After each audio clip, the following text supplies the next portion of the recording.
आजकल लोग अपने स्वार्थ के लिए किसी भी हद तक जा सकते हैं। वे सारी हदें पार कर सकते हैं। ना ही तो वे गलत देखते हैं और ना ही सही देखते हैं। आज की घटना में भी कुछ ऐसा ही होता है, जहाँ पर एक महिला जो होती है वो अपने पति के साथ साथ अपने जेठ के साथ अवैध संबंध चलाती है, लेकिन उसे नहीं पता होता है कि आने वाला वक्त उसके लिए इतना बेकार, इतना खराब भी हो सकता है।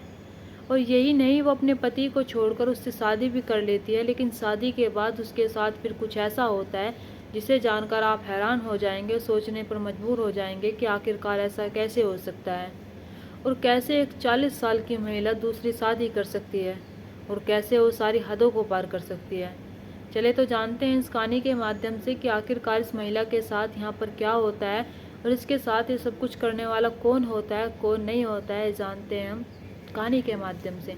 चले तो बिना देरी के इस घटना को शुरू करते हैं।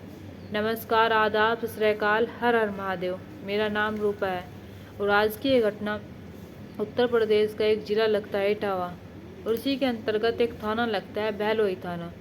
दरअसल मैं बात कर रही हूँ 28 जुलाई सन 2025 की। 28 जुलाई सन 2025 को बहलोई थाने के अंतर्गत एक खंदिया पुल आता है। वहीं पर एक महिला जो होती है खून से लथपथ पड़ी हुई होती है। जब वहाँ पर वो महिला पड़ी हुई होती है, तभी एक रास्ते से जो व्यक्ति गुजर रहा होता है तो उसे देखता है, तो उसे देखकर उसकी चीख निकल उठती है और वो तुरंत पुलिस वालों को कॉल करता है। पुलिस जो होती है मौके पर पहुँचती है। मौके पर पहुँचने के बाद जब उस महिला को देखा जाता है तो वाकई में वो महिला जो होती है पहचानने लायक नहीं होती है। ऐसा लग रहा था कि उस महिला का जो सर होता है वो कई बार कुचला गया है और किसी भारी वस्तु से कुचला गया है। पुलिस वाले जो होते हैं उस महिला को हिरासत में लेते हैं। हिरासत में लेने के बाद वहाँ पर एक डॉग स्क्वाड टीम भी आई हुई थी। सारे सबूत जुटाए जाते हैं, लेकिन सबूत के तौर पर वहाँ कुछ ज़्यादा मिलता नहीं है। सिर्फ गाड़ी और बाइक के टायर के पहिए मिलते हैं और ज़्यादा कुछ नहीं मिलता है। अब पुलिस वालों के लिए सबसे बड़ा सवाल ये हो जाता है कि आखिरकार ये महिला कहाँ की है, कहाँ की नहीं है, इसकी पहचान कैसे करे, पहचान कैसे ना करे। 36 घंटे गुजर जाते हैं। जब 36 घंटे गुजर जाते हैं और उस महिला का कोई अता पता नहीं होता है, तभी एक व्यक्ति जो होता है बहलोई थाने के अंतर्गत एक गांव आता है मंडिया गांव। वहीं का रहने वाला एक व्यक्ति जिसका नाम रामनिवास होता है। रामनिवास जो होता है पुलिस स्टेशन पहुंचता है और वहां पर जाने के बाद कहता है कि साहब, मेरी पत्नी लापता हो गई है और मैंने उसकी गुमशुदगी की रिपोर्ट भी लिखवाई है, लेकिन मेरी पत्नी अभी तक नहीं मिली है। लेकिन जब उसे उस महिला का शव दिखाया जाता है तो रामनिवास जो होता है उसे अपनी पत्नी के रूप में स्वीकार करता है और बताता है कि ये तो मेरी यशोदा है। यानी कि वो मरने वाली महिला जो होती है उसका नाम यशोदा होता है। रामनिवास जो होता है वो पुलिस वालों के सामने रोने लगता है, बिलखने लगता है और कहता है कि साहब, मेरी पत्नी के साथ ये सब कुछ किसने किया। पुलिस वाले जो होते हैं उसे आराम से बैठाते हैं। बैठाने के बाद उसे पानी पिलाते हैं और कहते हैं कि हमें शुरू से सब कुछ बताओ, और तुम्हारी पत्नी कहाँ थी, कहाँ नहीं थी, किसके साथ थी, किसके साथ नहीं थी, एक एक बात बताओगे तब कहीं जाकर हम तुम्हें बता पाएंगे कि तुम्हारी पत्नी के साथ ये सब कुछ किसने किया है। रामनिवास जो होता है वो बताता है कि साहब, आज से 7 और 8 साल पहले मेरी पत्नी की शादी मुझसे हुई थी, यानी कि यशोदा की शादी जो मुझसे हुई थी। यशोदा का जो पहला पति है वो मेरे गांव में रहता है, मेरे पड़ोस में रहता है, लेकिन जब 7-8 साल पहले हमारे रिश्ते चल जाते हैं, हम दोनों को एक दूसरे से प्यार हो जाता है, हम दोनों एक दूसरे के बिना नहीं रह पाते हैं, तब कहीं जाकर हम फैसला करते हैं कि हम दोनों को शादी कर लेनी चाहिए। क्योंकि हमारे बीच एक ऐसा रिश्ता पनप चुका था जो पति पत्नी के बीच होता है, यानी कि हम दोनों के बीच शारीरिक संबंध बन चुके थे। हम दोनों के बीच प्यार जो होता है इतने परवान चढ़ चुका था कि हम दोनों एक दूसरे के बिना अब रह नहीं सकते थे। और मैं इसका रिश्ते में लगने वाला जेठ भी हूँ, और हम दोनों सबकी रजामंदी के अनुसार शादी कर लेते हैं। और शादी करने के बाद मैं यशोदा के साथ बहुत खुशी से रहता हूँ, आराम से रह रहा था। लेकिन मुझे नहीं पता मेरी पत्नी के साथ ये सब कुछ किसने कर दिया। लेकिन हाँ, इसका जो पहला पति है उसका बेटा है जिसका नाम कौशल है। कौशल इसे दवाई दिलाने के लिए लेकर गया था और कहा था कि मैं लेकर आ जाऊंगा। लेकिन जब मैं उससे पूछने के लिए जाता हूँ कि यशोदा कहाँ पर रह गई, तो बताता है कि मैंने तो दवाई लेकर उसके साथ आ गया था, लेकिन मुझे नहीं पता वे बीच में उतर गई और उन्होंने कहा कि मैं अपने आप चली जाऊंगी, मुझे कुछ काम है, और मुझे नहीं पता माँ कहाँ गई है, कहाँ नहीं गई है। पुलिस वालों को जब ये सारी बातें रामनिवास बताता है तो पुलिस वालों को अब समझ नहीं आ रहा था कि क्या हो रहा है। इस पत्नी का पहला पति भी है, दूसरा पति भी है, इसके बच्चे भी हैं। अब पुलिस वाले जो होते हैं यशोदा के पहले पति के घर पहुंचते हैं। वहां पर पहुंचने के बाद कौशल से पूछताछ करते हैं तो कौशल जो होता है वही बताता है जो रामनिवास ने बताया था। वो कहता है कि साहब, मैं अपनी माँ को दवाई दिलाने के लिए ज़रूर लेकर गया था, लेकिन मेरी माँ जो होती है वो रास्ते में उतर जाती है और कहने लगती है कि बेटा मैं खुद चली जाऊँगी, मुझे थोड़ा सा काम है, इसलिए मैं वहाँ उन्हें बीच रास्ते में छोड़ कर आ जाता हूँ। पुलिस वाले जो होते हैं उससे सारी जाँच लेते हैं, जानकारी लेते हैं कि कहाँ पर तुम दवाई दिलवाने के लिए गए थे और कहाँ पर यशोदा उतरी थी। यानी कि एक एक जानकारी लेते हैं और एक एक जानकारी लेने के बाद पुलिस वाले जो होते हैं कौशल पर ज़्यादा शक भी नहीं करते हैं। अब पुलिस वाले जांच पड़ताल करते हैं और जगह को देखते हैं जहाँ से वो दवाई लेने गई थी, वहाँ के सीसीटीवी फुटेज देखते हैं। लेकिन जैसे ही सीसीटीवी फुटेज देखते हैं तो पुलिस वालों के पैरों तले से ज़मीन खिसक जाती है और सोचने लगते हैं कि आखिरकार ऐसा कैसे हो सकता है। जिससे हम पूछताछ करके आ रहे हैं उसने ही अपनी माँ के साथ ये सब कुछ किया है। अब पुलिस वाले जो होते हैं कौशल को फिर से हिरासत में लेते हैं। हिरासत में लेने के बाद अब उससे पूछताछ करते हैं। कौशल जो होता है पहले तो कहता है कि साहब मैंने कुछ नहीं किया है, मेरी माँ वाकई में रास्ते में उतर गई थी। पुलिस वालों को इतना तक पता लग चुका था कि हाँ ये सही कह रहा है कि इसकी माँ बाइक से आधे रास्ते तक इसके साथ थी, लेकिन आधे रास्ते पर बाइक पर इसके साथ नहीं थी।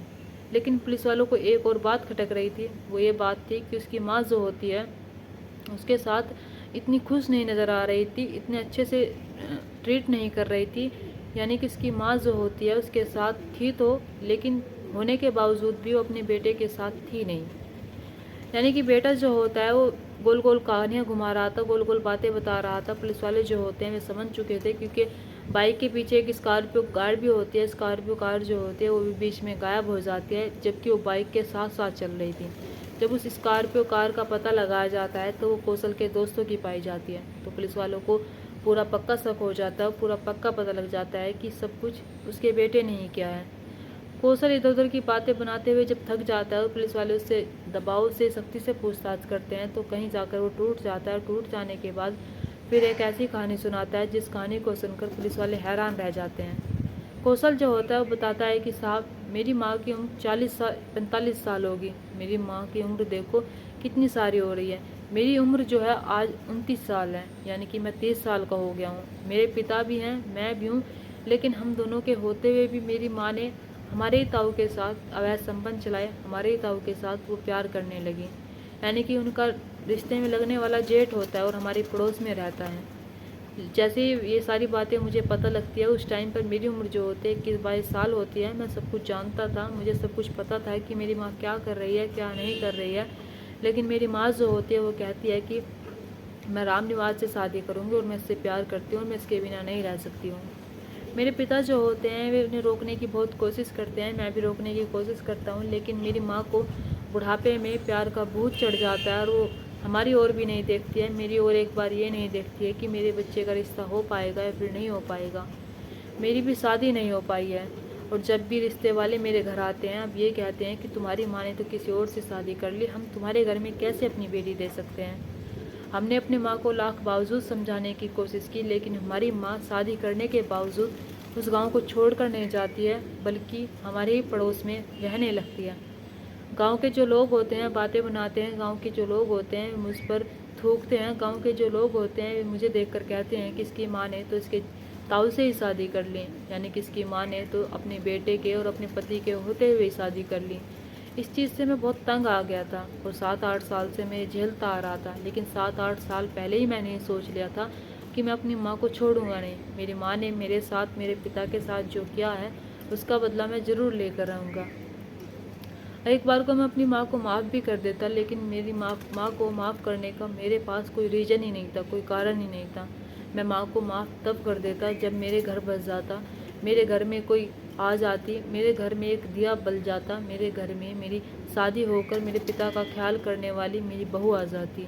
तब तो मैं सोच लेता कि मैं अपनी माँ को माफ़ कर दूंगा, लेकिन मेरी माँ माफ़ी के लायक ही नहीं थी। उसने मेरी ज़िंदगी बर्बाद की, मेरे पापा की ज़िंदगी बर्बाद की और मुझे बहुत गुस्सा आ रहा था। इसलिए आज से 1 महीना पहले मैं अपनी माँ से मिलता हूँ और मिलने के बाद मैं अपनी माँ से नज़दीकियाँ बढ़ाने की कोशिश करता हूँ और मुझे पता लगता है कि मेरी माँ की जो तबीयत है वो ख़राब रहने लगी है। मेरी माँ की जो तबीयत है वो अच्छी नहीं रहती है। तभी मैं अपनी माँ से कहता हूँ कि माँ मैं एक डॉक्टर को जानता हूँ, डॉक्टर जो है बहुत अच्छा है और मैं तुम्हें वहाँ पर लेकर चलूँगा और दवाई जो है उसकी इतनी अच्छी है कि तुम्हें एकदम आराम मिल जाएगा। माँ जो होती है तुरंत तैयार हो जाती है और कहती है कि ठीक है बेटा, मुझे दवाई दिलवा कर लेकर आना। इधर जो मेरे ताऊ होते हैं यानी कि मेरे माँ के दूसरे पति होते हैं रामनिवास, वे भी मना नहीं करते हैं। वे भी कहते हैं कि ठीक है बेटा, तुम दवाई दिलवा कर ले आओ और आराम से आना। इसलिए मैं सारी प्लानिंग जो है पहले से करके रखता हूँ। यानी कि मेरे दोस्तों के पास स्कॉर्पियो कार होती है, मेरे साथ साथ मेरे और दोस्त होते हैं, यानी कि 5 दोस्त होते हैं, एक मैं खुद होता हूँ, 6 दोस्त होते हैं। और 6 दोस्तों में हम लोग जो होते हैं, मैं अपनी माँ को बाइक पर लेकर जाता हूँ, मेरे दोस्त जो होते हैं स्कॉर्पियो कार में होते हैं।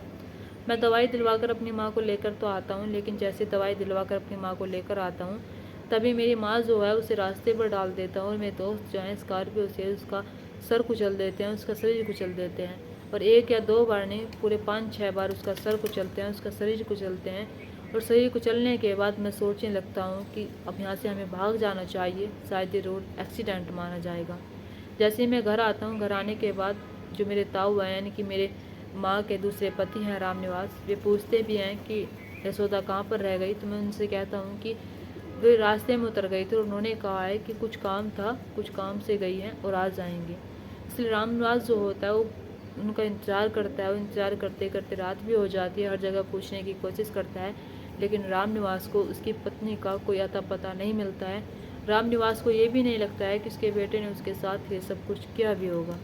पुलिस वाले जब कौशल की बात सुनते हैं तो पुलिस वालों को समझ नहीं आ रहा था कि एक माँ ऐसा कैसे कर सकती है और एक बेटा अपनी माँ के साथ ऐसा कैसे कर सकता है। पुलिस वाले जो होते हैं कौशल समेत 3 लोगों को गिरफ्तार किया जाता है और 3 लोगों को गिरफ्तार करने के बाद 3 दोस्त जो हैं अभी फरार हैं, वे अभी मिले नहीं हैं। कार जो है स्कॉर्पियो उसे भी हिरासत में लिया जाता है। लेकिन यहाँ पर सोचने वाली बात यह है कि यशोदा ने अपने बेटे और अपने पति के होते हुए भी दूसरी शादी की, अपने जेठ के साथ अवैध संबंध चलाए और अवैध संबंध के चलते जब घर वालों को पता लग जाता है तो वो शादी भी कर लेती हैं। वे शादी से भी पीछे भी नहीं हटती है। यानी कि जहाँ पर उन्हें अपने बच्चों का भविष्य देखना था, जहाँ पर उसे अपने बेटे का भविष्य देखना था, जहाँ पर उसे अपने बेटे के लिए बहू लेकर आनी थी, वहीं पर वो किसी के घर बहू बनकर चली जाती है। आखिरकार यहाँ पर किसकी गलती होती है? यहाँ पर यशोदा की गलती होती है, फिर कौशल की गलती होती है। यहाँ पर सबसे गलत कदम पहले किसने उठाया? यशोदा ने उठाया या फिर कौशल ने उठाया? आप कमेंट बॉक्स में कमेंट करके ज़रूर बताना यहाँ पर दोनों में से कौन सबसे ज़्यादा गलत कदम पहले उठाता है। और यहाँ पर रामनिवास जो जानता ही नहीं था कि उसकी पत्नी मर चुकी है, जो अभी ये आस लगाए बैठा था कि उसकी पत्नी आ जाएगी, और रामनिवास को भी कहीं ना कहीं दिखना चाहिए था कि अगर उसने उससे शादी कर भी ली है तो उनके घर के बराबर में उसे नहीं रहना चाहिए था। कोई भी हो दुख तो होता ही है। एक माँ, एक पत्नी जब किसी और के घर जाकर रहेगी तो वाकई में एक पति पर भी दुख की घड़ी बीतेगी और एक बेटे पर भी दुख की घड़ी बीतेगी। दोस्तों, इस कहानी और घटना को सुनाने का मकसद मेरा आपका दिल दुखाना नहीं था, आपको परेशान करना नहीं था, आपको घटना के बारे में बताना था, आपको सचेत करना था। आप अपने परिवार के साथ खुश रहिए। नमस्कार।